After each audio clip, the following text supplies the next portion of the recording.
Hi, my name is Coldbeer and let's start with Dark Souls 3. The discounts on Dark Souls games are quite rare in general, so if you ever plan to play the game, there is no better time than now. So in the third part of Dark Souls, you will face 25 different bosses, including 8 optional ones, and if you are not a pro, you will die at least a few times during each boss battle, and on some of them it may take you from 20 to as much as 50 times. So it's not only a matter of your patience and iron nerves, but it's time consuming as well. Players are praising the game and saying that it is hard, but not as hard as real life. You know, you can't beat your actual boss in real life and just casually move on. I know that you wish to do that, but don't. In prison you would meet even harder adversaries, so just play Dark Souls instead. It's easy if you actually think about it. Wait, what?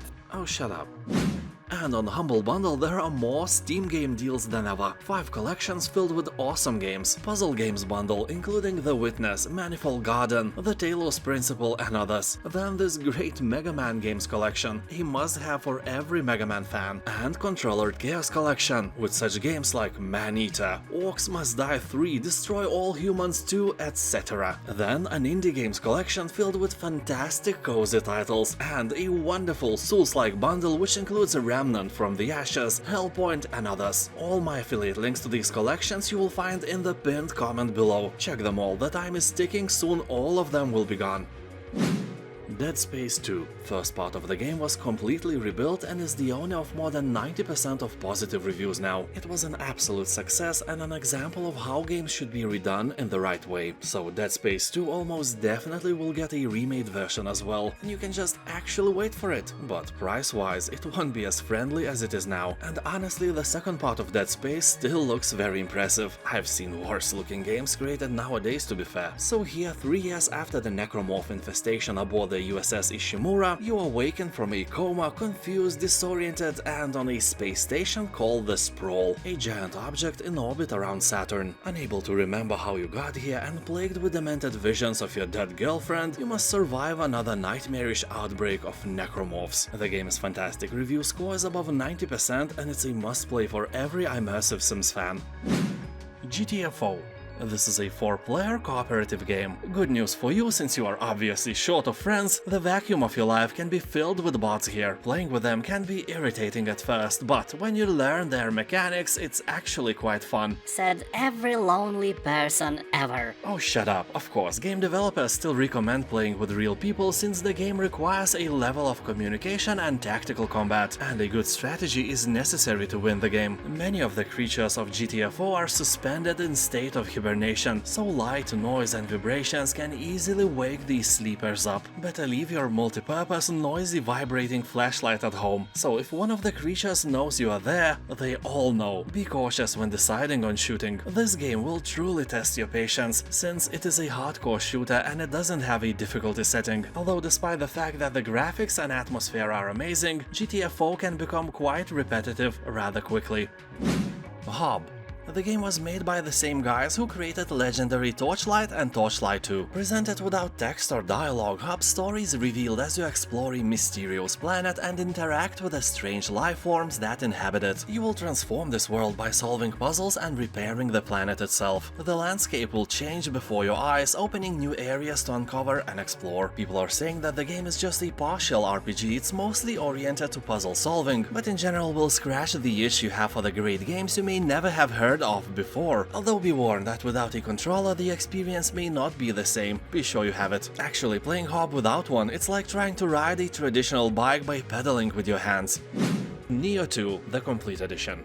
Here you can create your own original protagonist and embark on an adventure that will take you through devastated lands across Japan during the Sengoku period. Much like the previous title, which gained a lot of praise from fans and critics alike, Nioh 2 contains an original story and a lot of action. This edition includes all the content from Nioh 2 along with all 3 DLC expansions: The Tengu's Disciple, Darkness in the Capital and The First Samurai. You can also play the game at 120 frames per second if your monitor is a beast. Also, it supports 4K, ultra-wide screens, and so on. People on Steam are talking that this game is a masterpiece, well-balanced title with great replayability value, but definitely not for those who suck at Souls-like games. But if you suck at Souls-like games, I have wonderful advice for you. Stop sucking, get good. See how easy it is? Dragon Age Origins Ultimate Edition. This is the Dragon Age game that is beloved the most, and this version of the game includes all 9 content packs and even Awakening expansion where you will become the commander of the Grey Wardens and embark on a new campaign. You fight new enemies, learn new spells and fend off the advancing Darkspawn forces. People on Steam are talking that even if this game looks and feels a bit old, you can just download and install 100 mods or so and make it look new and shiny again. Well, I have some doubts about that new shininess, but in general it's not that old and it's enjoyable nowadays. The main story will take about 40 hours to complete and the expansion will take additional 50 hours of your time. That is a great deal, no doubt. Arcanum of Steamworks and Magick Obscura. There is a big chance that you have missed this game 22 years ago. Well, I absolutely did. I have no idea why it wasn't popular in Lithuania back then when every kid was playing Baldur's Gate 8 times in a row. So Arcanum of Steamworks and Magick Obscura is a straight highway to Nostalgia Town. Good thing is that the game was made in the time when everyone wasn't woke, and some themes in the game are being thoroughly avoided by most of the games nowadays. Also, the game is not dumbed down. You know, I just recently played Diablo 4, it is a really fun game, but made in a way that an absolute idiot could play it. You don't even need to arrange stats anymore, everything is done for you. You just click, click, click and you win. That is amazing, but, you know, it's not the same as before. And that is not the case in all good games. Here you'll find 16 primary skills, including gambling and healing, 80 spells with 16 colleges of magic, and 56 technological degrees with 8 disciplines. The game is huge and replayability is really high as well. Like really, I'm not kidding, here you'll find more than 300 unique characters and monster types. People on Steam are saying that if they could sell their soul to the devil for the remastered version, it will be a great bargain. Sadly, most of them are probably redheads, so the devil is not interested. Well, anyway, let's hope to see a remastered version someday in the future. Torchlight II. People on Steam are saying that this game is highly addictive and can fast forward your life rather quickly. Some people say that this is a spiritual brother of Diablo 2, but I can't agree with that. It's too cartoony, the models and color palette reminds me of World of Warcraft instead. Although I played World of Warcraft for several years, I still have the best memories. I think I will get back to it. That is when I'm old, some 25 years from now. Anyway, Torchlight 2 is great, very complex and fun, and if you are cool with this colorful Disney princess visual style, it may be one of the best action RPG games you have ever played. You know, if you like Diablo or similar games like Grim Dawn or Path of Exile, Torchlight 2 is probably a must-play.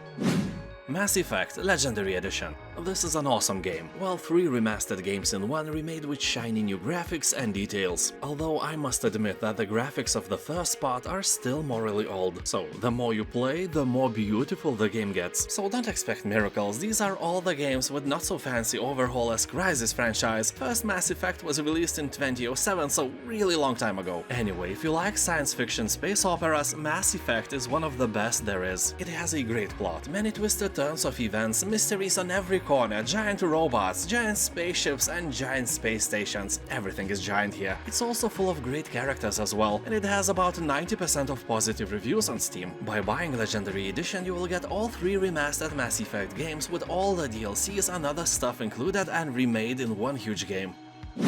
Bastion. This is an action role-playing experience with a reactive narrator who marks your every move. Here you can explore more than 40 hand-painted environments, find more than 10 upgradable weapons, enjoy gamepad support and discover the secrets of the Calamity, a surreal catastrophe that shattered the world to pieces. Bad thing is that the game doesn't have a huge replay value, even if it has a New Game Plus setting. But for this price, it is one of the best deals you can get. People on Steam are saying that even though this game is quite old, you really can't tell its age. It's not outdated in any way. Great game, without a doubt.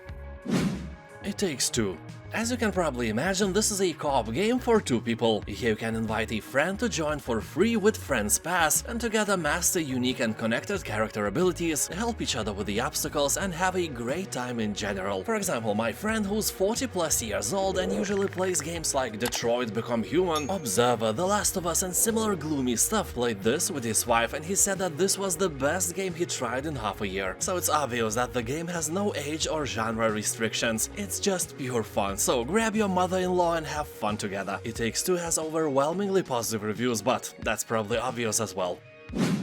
Dying Light. This is a great deal which includes the full game and a huge expansion with a new story, vast original map and a customizable buggy to drive. Also 2 additional game modes, 2 additional quarantine zones, exclusive weapons and outfits. The game has an overwhelmingly positive review score on Steam, and that makes at least 95% of all players happy with their purchase. Anyway, you will have to survive in a city ravaged by, obviously, zombie virus and freely roam around basking in its unique atmosphere. You will also use parkour skills to jump or climb buildings and reach remote areas. But the most dramatic shift in the world comes at the sundown, as you change from a hunter to a hunted. That is a terrifying experience, and you would never leave the safe zone at night, but the best quests and rewards await you only when the darkness falls. Also, if you are used to taking free games from the Epic Store, you may already have it, so check your library. Transistor. It's made by the same company who made the critically acclaimed games like Bastion and Hades, so the graphic style and gameplay may look familiar to many of you. Transistor is a sci-fi themed action RPG that invites you to wield an extraordinary weapon of unknown origin as you fight through the stunning futuristic city. The weapon is obviously very heavy, or maybe you are just weak. Maybe your mama never gave you potato salad when you were little. What a shame. Anyway, Transistor may not be what you expect it to be if you played Hades. It's not a hack and slash game after all. The combat style reminds me, I don't know, Knights of the Old Republic probably, where you schedule the sequence of moves and then unpause the game to watch the unfolding action. So be sure you like that, but in general it has more than 90% of positive reviews and this price is really nice. A Little Nightmares. This is one of the best side-scrolling games I have ever played. Its dark and vicious atmosphere, strange creatures and grotesque world kept my attention for many hours. You'll help the protagonist to escape the Maw, a vast, mysterious vessel inhabited by scary corrupted souls looking for their next meal. Not as scary as pineapple in the potato salad, but still kinda terrifying. As you progress on your journey, you explore the most disturbing dollhouse playground full of secrets to discover. You will reconnect with your inner child to unleash your imagination and find the way out. Creepy vibes guaranteed. Wildermyth. Game has overwhelmingly positive reviews on Steam, meaning that it is close to a masterpiece and it is blasphemy to ignore it. Literally, you will burn in hell of your religion of choice if you at least don't watch the short overview of Wildermyth till the end. Or for an atheist, you'll find cat hairs in your coffee all the time, even if you don't own a cat. Way worse than hell. So like the best tabletop role-playing experiences, this game gives you choices and answers your every decision with consequences that drive your characters forward. The best thing is that all heroes here will die someday. Yeah, that is probably not the best thing, to be honest, but here you'll get to hold on to your favorites, reintroduce them in the next adventure, and over many lifetimes you create your own legendary pantheon. This game is truly great. Planescape Torment Enhanced Edition. The game without a doubt has one of the most impressive worlds among all CRPG games. Really unique locations, art style and characters makes this game a must-play for every RPG fan, although keep in mind that Planescape Torment is more like a book where you can choose what the main protagonist will do next. Fighting part is not as important here as dialogues, but in general the game is more than 50 hours long, so if you can enjoy walls of text, you will be up for a treat. The game is old, but this enhanced edition is, enhanced with better resolution, 4K interface, quick loot, remastered music and all the life quality improving content that we didn't have back then when it initially came out. This is without a doubt a classic that you can't ignore. Darksiders Genesis. This is a great game with great humor and very positive reviews on Steam. It is well balanced to play in co-op mode, but also fun in single player as well without any regrets. You, like me, probably have no friends anyway, although I must warn you that here you'll do more shooting than bashing and slashing, but you will get a fair share of the latter as well. Gamers on Steam are praising the aesthetics, interesting story and fun gameplay, but are grumpy about controls and few almost unsolvable puzzles. Game has great graphics, a bit childish dialogues, terrible camera angles and no potato salad man class, which is a shame. Anyway, from me it gets 8 cold beers out of 10. Divinity Original Sin 2. Here you can become some really interesting custom-made hero, or choose from 6 unique origin characters with their own backgrounds and agendas. For example, you can become a flesh-eating elf. You may think, what, is that the lame feature that regenerates health like ghouls have in every game? No, it's way cooler. Once I found a dead body, and there was an option to, eat its leg. I was like, why not? And I ate it. And suddenly I saw who killed the guy, because this feature of mine worked in this mysterious way, and I completely forgot that I have it. I just ate the leg because I can, so the game gives you freedom that is sometimes a bit absurd. That is awesome. Anyway, here you will explore the vast and layered world alone or in a party of up to 4 friends in a cooperative play. You can even play on split screen with your mother-in-law. Go anywhere, unleash your imagination and explore almost endless ways to interact with the world. There's more to experience in PvP and Game Master modes. In the latter, you'll create your own stories or download fan-made campaigns from Steamworks. Game has an overwhelmingly positive review score. Quern, Undying Thoughts.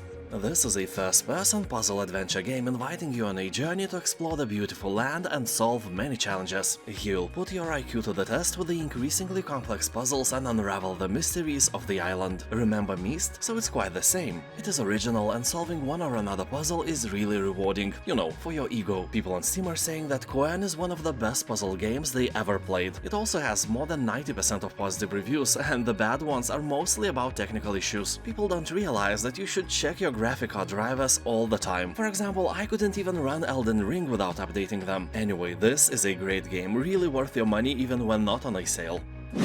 For Triumph. This is a hybrid between Heroes of Might and Magick and traditional XCOM-centric games, meaning that you have a large world map where you can free roam and search for various treasures, and the battle map where all the action is happening, and there you can actually utilize your surroundings. Every tree or boulder is a potential weapon in battle, so here you will lead a band of heroes with different skill sets through a witty and funny fantasy plot. Yeah, the game doesn't take itself seriously, but that sometimes can be repulsive for more serious players. The game looks and feels like a cartoon, but the difficulty is not childish, believe you me. I played it on normal and it felt like a nightmare. Although if you are used to getting free games from Epic, check your library, you may already have it. 8-bit Invaders. Remember all the Lovecraftian movies where bodies are merging with each other? You know, like The Thing, The Fly, or Annihilation with Natalie Portman. So if StarCraft and Minecraft were protagonists in such a Lovecraftian movie, 8-bit Invaders would be their merging result. See, you can always think of something better than just a cliché about if StarCraft and Minecraft had a baby. So this is a fast-paced RTS, a very colorful strategy arcade game that is easy to learn for players of all skill levels. Collect resources, build up and defend your base, amass your army of tanks and starships, and ultimately crush humans with your metal tentacles, or show aliens who's the boss here. You'll find 24 campaign missions, 10 co-op missions to play with your mother-in-law, destructible environments, and you know who the composer is? Frank Klepacki, the same dude who created music for Command & Conquer 27 years ago, when he was 17. Yeah, I will keep repeating this fact. And if you feel that this 8-bit setting is appealing to you, keep in mind that you can also find 2 more games, 8-bit armies that are made with the fans of Command & Conquer in mind, and 8-bit hordes that can be appealing to Warcraft fans. And now don't forget to check out all the Humble Bundle collections in the pinned comment below. Thank you for watching, have a nice day, and I'll see you next time, bye!